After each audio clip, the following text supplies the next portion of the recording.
এই তেলিয়াপাড়া বৈঠকে মহান মুক্তিযুদ্ধের গুরুত্বপূর্ণ সামরিক কৌশল গ্রহণ করা হয়েছিল।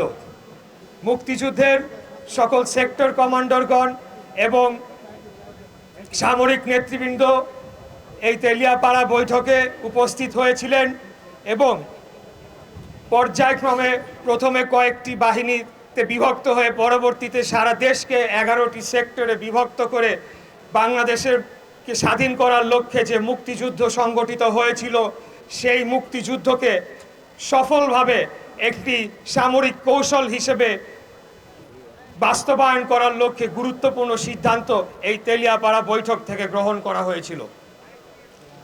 প্রিয় উপস্থিতিবৃন্দ, এই পরিকল্পনার মাধ্যমে আমি মনে করি মুক্তিযুদ্ধ একটি ছত্রভঙ্গ প্রতিরোধ থেকে সংগঠিত সামরিক অভিযানের রূপ নেয়।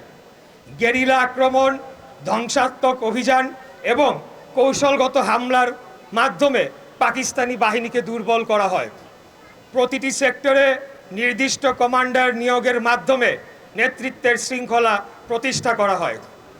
এই বৈঠক প্রমাণ করে বাংলাদেশের স্বাধীনতা যুদ্ধ কোনো আবেগপ্রবণ বিদ্রোহ ছিল না, এটি ছিল একটি সুপরিকল্পিত, কৌশলগত এবং সুশৃঙ্খল সামরিক অভিযান।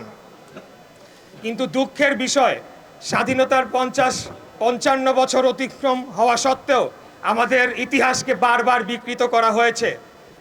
বিগত ফ্যাসিবাদী আওয়ামী সরকারের সময় দীর্ঘদিন যাবৎ মুক্তিযুদ্ধের ইতিহাসকে বিকৃত করা হয়েছে।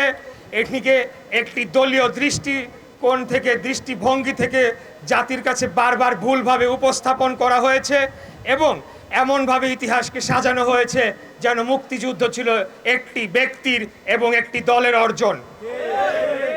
প্রিয় উপস্থিতিবৃন্দ, আমি স্পষ্টভাবে বলতে চাই, মুক্তিযুদ্ধ কোনো দলের নয়, মুক্তিযুদ্ধ ছিল সমগ্র জাতির।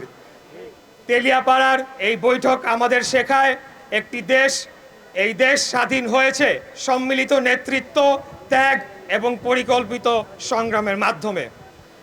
আজকের এই দিনে আমরা নতুন করে শপথ নেই, আমরা প্রকৃত ইতিহাস জানব, আমরা ইতিহাস বিকৃতির বিরুদ্ধে দাঁড়াবো এবং আমরা মুক্তিযুদ্ধের সকল বীর শহীদ, মুক্তিযোদ্ধা এবং সংগঠকদের যথাযথ সম্মান প্রদান করব।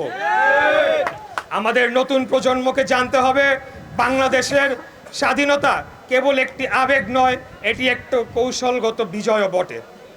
প্রিয় দেশবাসী, তেলিয়াপাড়া আমাদেরকে শেখায় পরিকল্পনা ছাড়া সংগ্রাম সফল হয় না, ঐক্য ছাড়া বিজয় আসে না এবং সত্য ইতিহাস ছাড়া জাতি তার পথ হারায়।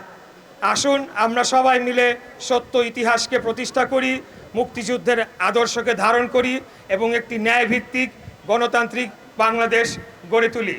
প্রিয় উপস্থিতিবৃন্দ, সর্বশেষে আমি এই কথা বলতে চাই যে বাংলাদেশের স্বাধীনতা অর্জন হয়েছে ঠিকই, কিন্তু এই স্বাধীনতাকে রক্ষা করার জন্যে আমাদেরকে প্রজন্মের পর প্রজন্ম মুক্তিযুদ্ধ করে যেতে হবে এবং সেটি আমরা দেখেছি বিগত ফ্যাসিবাদী সরকারের আমলে বাংলাদেশকে পার্শ্ববর্তী দেশের একটি দাস রাষ্ট্রে বানানো হয়েছিল, একটি প্রজা রাষ্ট্রে পরিণত করা হয়েছিল।